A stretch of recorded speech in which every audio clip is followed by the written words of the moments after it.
आज हम बच्चों व्याकरण पाठ 2 समास का भाग 3 करेंगे।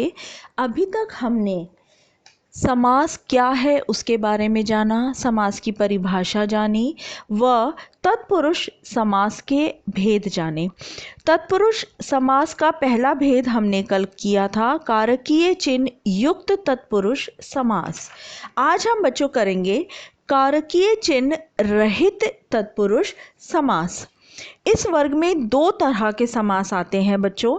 जिन समासों का पहला पद कोई निषेधवाची अव्यय शब्द होता है तथा विग्रह करते समय पूर्व पद के स्थान पर न अव्यय जोड़ दिया जाता है, वो हो जाता है हमारा नियत तत्पुरुष। अब यहाँ पे दूसरे वे तत्पुरुष समास हैं जिनके दोनों पदों के बीच विशेषण विशेष्य के अलावा उपमेय उपमान का संबंध होता है तथा विग्रह करते समय उत्तर पद की विशेषता में सहयोग देने वाले शब्द समूह को जोड़ दिया जाता है। इस वर्ग में दो प्रकार के समास आते हैं, कर्मधारय व द्विगु समास।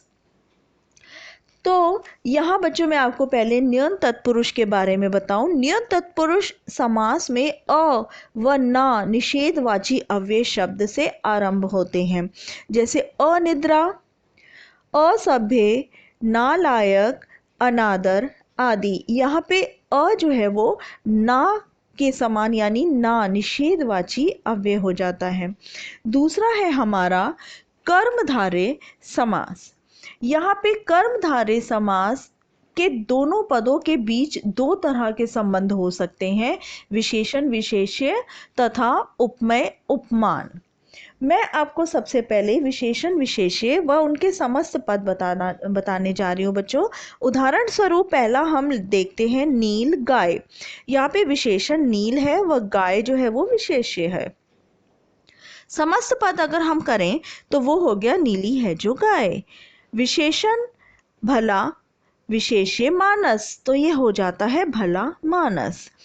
तीसरा शब्द मैं लेती हूँ महादेव।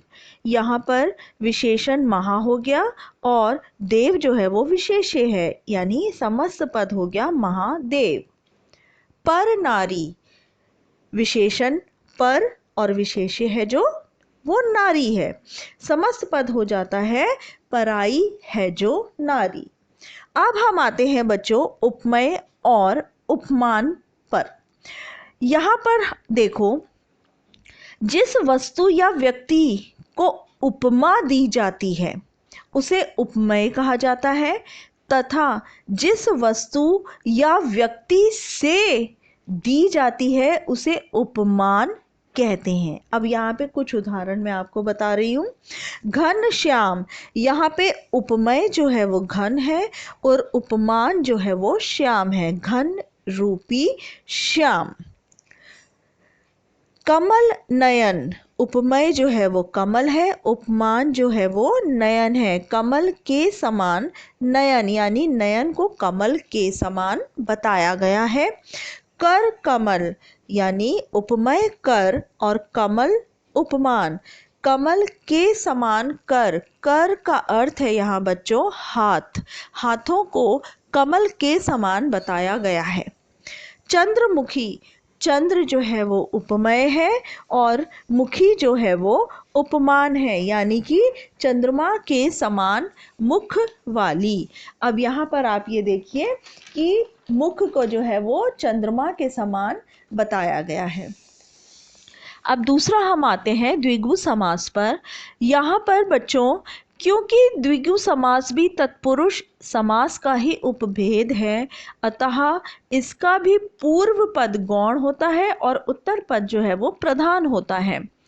द्विगु समास और कर्मधारय समास में बच्चों सबसे बड़ा अंतर यही है कि द्विगु समास का पूर्व पद जो है वो संख्यावाची विशेषण होता है, जबकि कर्मधारय समास का जो पूर्व पद है वो अन्य कोई भी विशेषण हो सकता है। यहाँ पे मैं तुम्हें सबसे महत्वपूर्ण यह बताना चाहूँगी कि द्विगु समास का उत्तर पद किसी समूह का बोध कराता है। यदि विग्रह करते समय उत्तर पद के साथ समूह या समाहार शब्द का प्रयोग नहीं किया गया है तो वह पूर्व पद संख्यावाची होते हुए भी कर्मधारय समास ही कहलाएगा।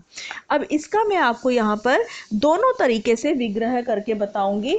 जैसे अगर हमने शब्द लिया पंचतंत्र, ध्यान से सुनना बच्चों, पंचतंत्र शब्द अगर हमने लिया और मैंने कहा 5 हैं तंत्र जो, यहाँ पे जो लिखा है इसकी जगह कोई समाहार या समूह शब्द नहीं है, तो क्योंकि यह जो लिखा है 5 हैं तंत्र जो, तो ये कर्मधारय के अंतर्गत आएगा।